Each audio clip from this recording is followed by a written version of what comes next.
श्री गोपाल कृष्ण महाराज की। ये तो यहाँ तक आवाज थी, थोड़ी बाउंड्री से बाहर जाने दो। सर्वज्ञ श्री चक्रधर स्वामी। चलिए, अमृतसर कार्यक्रम हो रहा है, प्रोग्राम हो रहा है। आज मंदिर का 55वां सालाना है और जैसे कि किसी भी कार्यक्रम को, देश को चलाने के लिए एक मंत्री की ज़रूरत बहुत होती है, उसी तरह से प्रोग्राम की भी शुरुआत के लिए एक अध्यक्ष की ज़रूरत होती है। आज के इस कार्यक्रम के अध्यक्ष स्नेहमय व्यासपीठ पर विराजमान परम पूज्य, परम आदरणीय, प्रातः स्मरणीय आचार्य प्रभु श्री कपूरथला निवासी बाबा जी, महाराष्ट्राधिकरण उपस्थित परम पूजनीय, परम आदरणीय आचार्य प्रभु श्री तरड़गांव निवासी बाबा जी, साथ ही उपस्थित व्यासपीठ पर सभी संत महंत, तपस्विनी माइयाँ और सामने उपस्थित सभी महात्मा जन, तपस्विनी माइयाँ व बंधु भाइयों, बहनों, माताओं, सबको प्रेम भरा जय श्री चक्रधर, दंडवत प्रणाम। सबका नाम लेने बैठे तो समय तो ऐसे ही खत्म हो जाएगा। महात्मा इधर इशारा करेंगे, भाई जी 5 मिनट हो गए, रुक जाओ तो सही। ठीक बात है ना? चलिए, वही बात, श्रोता और वक्ता परस्पर रिश्ता होना सच में बहुत जरूरी है। इस बात को हमें समझना बहुत जरूरी है।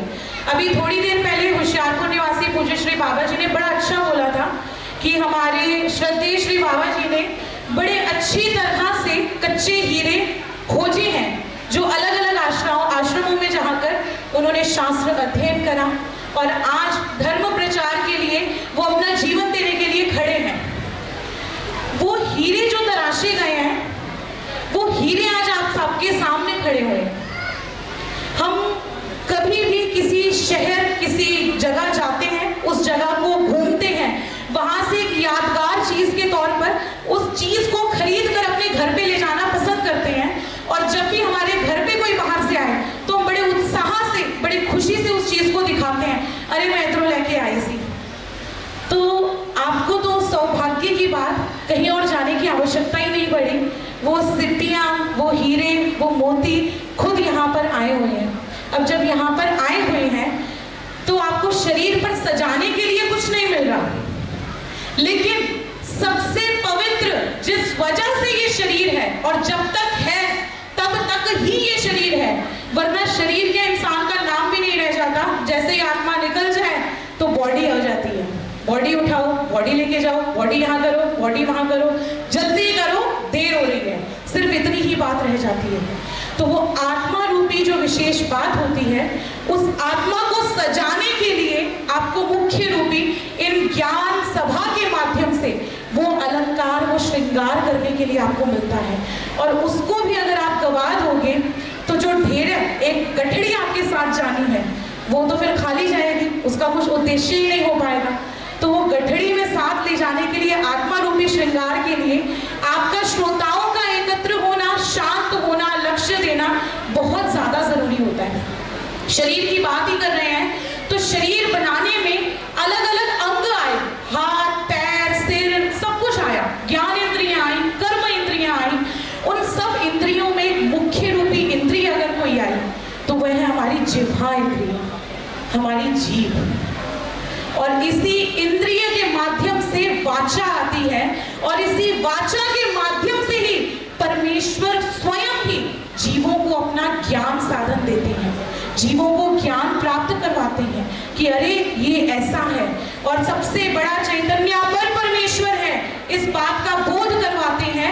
यान्ति देवव्रता देवान पितृन यान्ति पुत्रव्रता भूतानि यान्ति भूतेज्य यान्ति मध्याजनोपिना।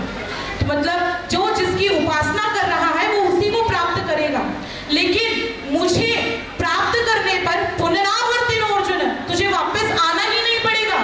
ऐसा उद्देश्य, ऐसा भेदभाव ये मात्र ये ज्ञान के माध्यम से होता है। और ये माध्यम आता है हमारी वाचा से, हमारी जिह्वा से। जिह्वा एक ऐसी इंद्रिय दी है महाराज ने, प्रकृति ने, कि ना तो इसमें कोई हड्डी है, ना कोई लकड़ी है, ना कोई लोहा है, कुछ भी नहीं है। जैसी मोड़ लो वैसी मुड़ जाती है। तो जब ये इंद्रिय इतना श्रेष्ठ काम कर लेती है, इतनी नरम रहती है, तो उसको हम कड़वा, अच्छा, बुरा जो सब समझ में कैसे डाल सकते हैं। ये इंद्रिय इतना बड़ा काम करती है। कहते हैं जिह्वाग्रे वसति लक्ष्मी, जिह्वाग्रे मित्र बांधवः, जिह्वाग्रे राज सम्मानम, जिह्वाग्रे मृत्युम ध्रुवम। कि ये जिह्वा जो होती है आपको लक्ष्मी मतलब आपको धन का भी योग देती है, क्योंकि कोई काम व्यवसाय कुछ भी करना हो, अगर जुबान अच्छी ना हो तो आगे ग्राहक भी, कस्टमर भी उसके सामने नहीं टिकता, वो भी चला जाता है आगे। तो ये लक्ष्मी जो होती है, जिह्वा जो होती है, ये धन प्राप्त करने में आपको काम देती है। जिह्वाग्रे मित्र बांधवः, जी जिह्वा आपको, वाचा आपकी आपको दुश्मनों को भी, आपके वैरियों को भी आपका प्रेमी बना देती है। कि कबीरदास भी कहते हैं ऐसी वाणी बोलिए मन का आपा खोए, औरन को शीतल करे आप शीतल हो जाए। ये खेल सारा वाणी से होता है, सब जिह्वा से होता है। जिह्वाग्रे राज सम्मानम, कि यही जिह्वा आपको राज सम्मान तक के योग्य बना देती है, एक सम्मानित व्यक्ति बनाती है संसार में। लेकिन इस सब के विरुद्ध अगर हम हो जाएं, मीठेपन को गवा दें, तो जिह्वाग्रे मृत्युम ध्रुवम। ये कड़वे बोलों के साथ हमारे इतने ईर्ष्या, द्वेष सब कुछ बना देती है कि उन द्वेषों की वजह से, उस ईर्ष्या की वजह से कई बार कई लोगों को फांसी तक भी पहुंचना पड़ गया। एक राजा, एक सन्यासी थे, उनका जीवन मतलब सिर्फ वो भिक्षा पर ही निर्भर रहता था। भिक्षा मांगनी है, उसी का ही भोजन करना है, एक टाइम भोजन कर लिया, हो गया। एक दिन भिक्षा के लिए वो गए तो सामने से भिक्षा में उन्हें पका हुआ भोजन ना मिलकर कच्चा भोजन मिला। माता ने दाल चावल डाल दिए, महात्मा जी आज तो यही है, यही ले जाओ जी, खाना आज ही बने आए। महात्मा जी ने अब झोली में डल गया है, मना तो कर सकते नहीं थे, वो लिए सूखे कच्चे चावल दाल और आगे निकल पड़े। सोचा किसी घर से ना बनवा लेता हूँ, क्योंकि भिक्षा तो मिल गई और खाना भी भिक्षा है, कुछ और लेना नहीं है। अब उन्होंने एक घर देखा, वो दरवाजा खुला हुआ था, अंदर झांक कर जब देखा तो एक माता खाली चारपाई पे बैठी हुई थी। माता को आवाज लगा के कहते हैं, माता मुझे भिक्षा मिली है लेकिन कच्ची है, पका के दोगी क्या खिचड़ी? माता ने कहा आ जाओ महात्मा जी, बैठो, अभी पका देते हैं। माता ने पतीली चढ़ाई, दाल चावल धोल के डाले, खिचड़ी बनने रख दी। अब वो महात्मा जी खाली बैठे हुए थे, कुछ कर तो रहे नहीं थे। और हमारी कहावत है, खाली दिमाग शैतान का घर। अब खाली बैठे हुए, सामने उन्हें भैंस दिखी तो माता से कहते हैं, माता बड़ी हट्टी कट्टी भैंस है तुम्हारी। माता ने कहा हाँ, दूध भी अच्छा देती है, घी भी घर का अच्छा निकलता है।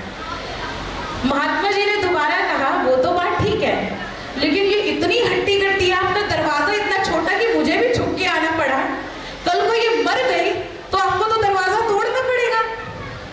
माता ने कहा, महात्मा जी क्यों चिंता करते हो, जब मरेगी तब देखेंगे, अभी तो है ना, क्यों मार रहे हो उसको।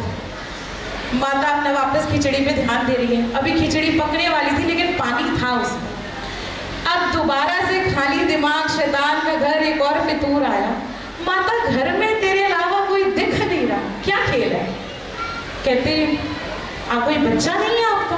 कहते अरे ऐसा कैसे कह रहे हो, मेरे 4 पुत्र हैं। और माता ने बड़े गर्व से कहा कि वो चारों पुत्र जो हैं मेरे, देश की सेवा करते हैं, बॉर्डर पर बैठे हुए हैं।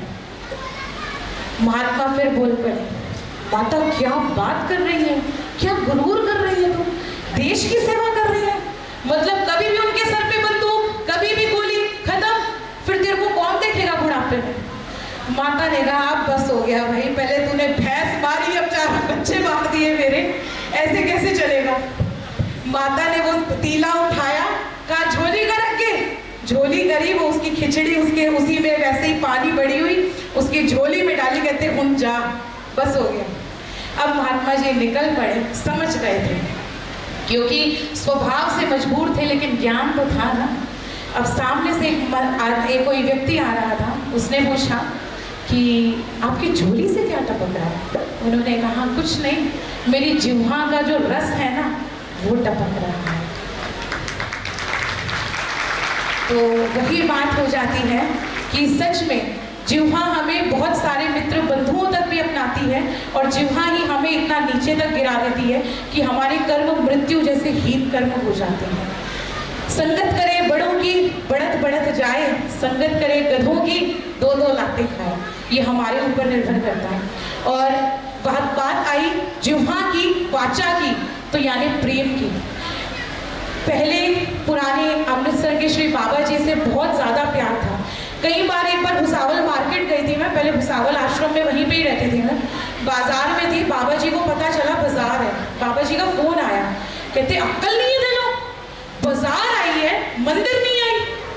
मैंने कहा बाबा जी गलती हो गई, अगली बार से ध्यान रहे। तब से जब जब बाबा जी मंदिर होते थे हमेशा प्रयास होता था मंदिर जाना है।